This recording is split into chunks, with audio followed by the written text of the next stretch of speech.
पिछले 6 महीने में सोने की कीमत 51% से ज़्यादा बढ़ी है।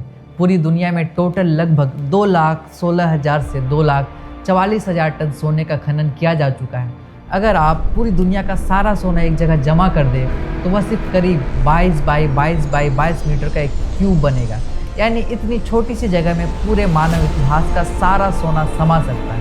पिछले कुछ दिनों में सोने चांदी के कीमतों में ऐसा उथल पुथल मचा हुआ है कि न्यूज़ चैनल्स पर हर घंटे हेडलाइन बदल रही है। एक दिन रिकॉर्ड में उछाल आता है तो दूसरे दिन गिरावट। सोना और चांदी की कीमत इतनी बढ़ गई है जिसकी कल्पना शायद किसी ने की थी। गोल्ड खरीदने को लेकर सबके मन में आश और काश की स्थिति बनी हुई है। क्या सोने के गहने अब सिर्फ अमीरों के शौक और स्टॉक मार्केट ट्रेडर तक ही सीमित रह जाएगा या मिडिल क्लास तक भी पहुंचेगा? सोना और चांदी जिसे लोग एक सिक्योर एसेट या इन्वेस्टमेंट के रूप में खरीदते थे, गोल्ड को एक सिक्योर सेविंग माना जाता था। लेकिन अब कुछ ताकतवर लोग गोल्ड गैम्बल तो नहीं कर रहे हैं। पहले तो गोल्ड का दाम बिजली की गति से आसमान छुआ, फिर थोड़ा नीचे भी आया और ऊपर नीचे के खेल ने आम खरीदार के मन में थोड़ा डर तो डाला ही है। आखिर सोना और चांदी का दाम इतने रफ्तार से क्यों भाग रहा है? सोने को इतना सेफ सेविंग क्यों माना जाता है? सोना मोस्ट एक्सपेंसिव मेटल क्यों है? आज इन सभी सवालों के जवाब तलाशेंगे आज के इस वीडियो में। नमस्कार, मैं प्रिंस। अब तक पूरी दुनिया में कुल लगभग 2,16,000 से 2,44,000 टन सोने का खनन किया जा चुका है।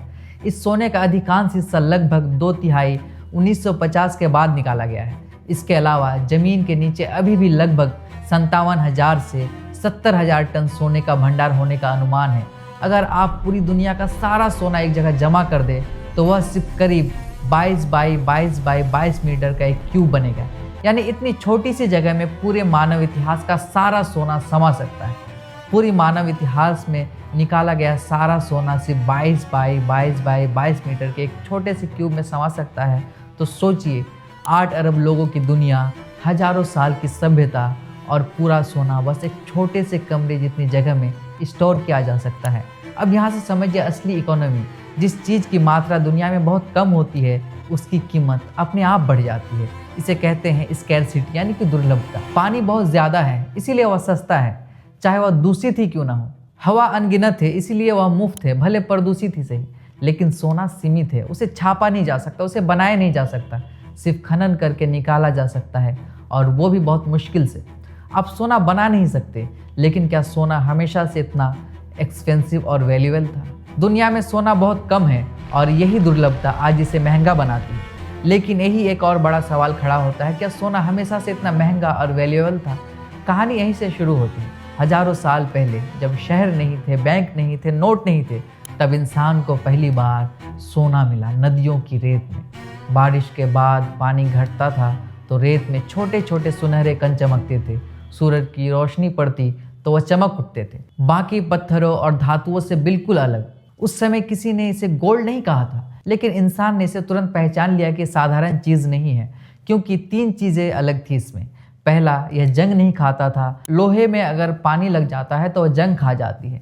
चांदी पर दाग पड़ जाते हैं, तांबा हरा पड़ गया, लेकिन सोना उसी तरह चमकता रहा। दूसरा यह कि यह बहुत नरम था, इसे आसानी से पीटा जा सकता था, शेप दिया जा सकता था, इसलिए इंसान ने इससे आभूषण यानी कि गहने बनाए।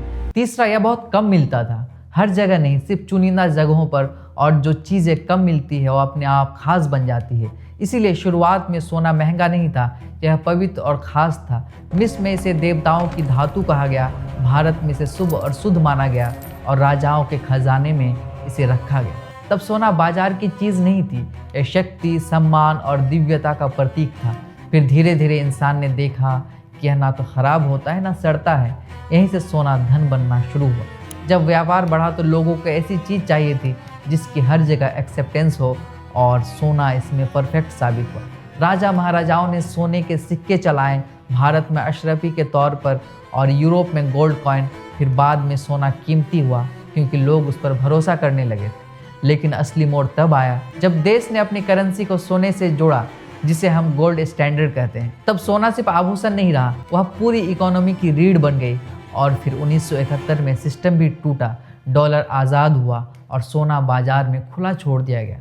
वहीं से सोना सिर्फ वैल्यूएबल ही नहीं रहा, बल्कि यह एक महंगा मेटल बन गया क्योंकि अब इसकी कीमत तय होने लगी थी। किसी भी संकट की स्थिति में सोना सोना ही रहता है, चाहे वो युद्ध हो, महंगाई हो या फिर राजनीतिक उथल पुथल, जिससे ये और वैल्यूएबल हो गया। इसलिए आज जब आप पूछते हैं क्या सोना हमेशा से इतना महंगा था, तो सच ये है कि सोना हमेशा से वैल्यूएबल था, लेकिन आज जितना महंगा पहले कभी नहीं था। अब आता है असली सवाल कि आधुनिक दुनिया में अचानक सोने की मांग इतनी क्यों बढ़ गई है।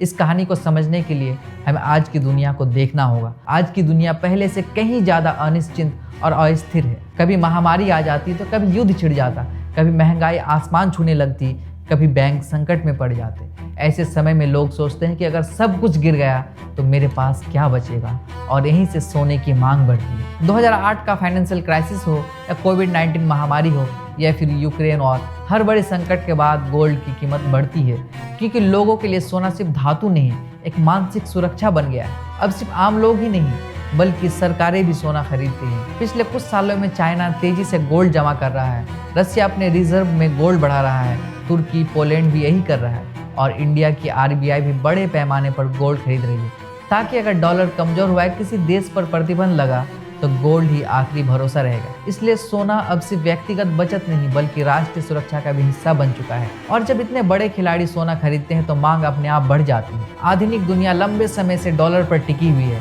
लेकिन जब अमेरिका ने 1971 में डॉलर को गोल्ड से अलग किया और बाद में जरूरत पड़ने पर ट्रिलियन डॉलर छापे, तब कई देशों का भरोसा डगमगाने लगा था। खासकर अमेरिका ने जब रसिया के $300 बिलियन रिजर्व फ्रीज कर दिए तो दुनिया के बाकी देश भी डर गए, क्या पता कल को हमारा पैसा भी फ्रीज हो सकता है। इसलिए धीरे धीरे देशों ने डॉलर से थोड़ा हटकर गोल्ड में अपनी सुरक्षा बढ़ानी शुरू कर दी, और यही वजह है कि हाल के सालों में सेंट्रल बैंक्स ने इतिहास की सबसे बड़ी मात्रा में गोल्ड खरीदा है। अब एक और नया फैक्टर जुड़ गया है, डिजिटल गोल्ड।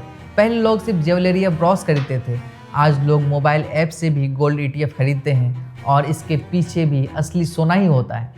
जब लोग ज़्यादा गोल्ड ETF खरीदते हैं तो फंड मैनेजर को उतना ही फिजिकल गोल्ड खरीदना पड़ता है, मतलब digital demand real gold buying price increase होती है।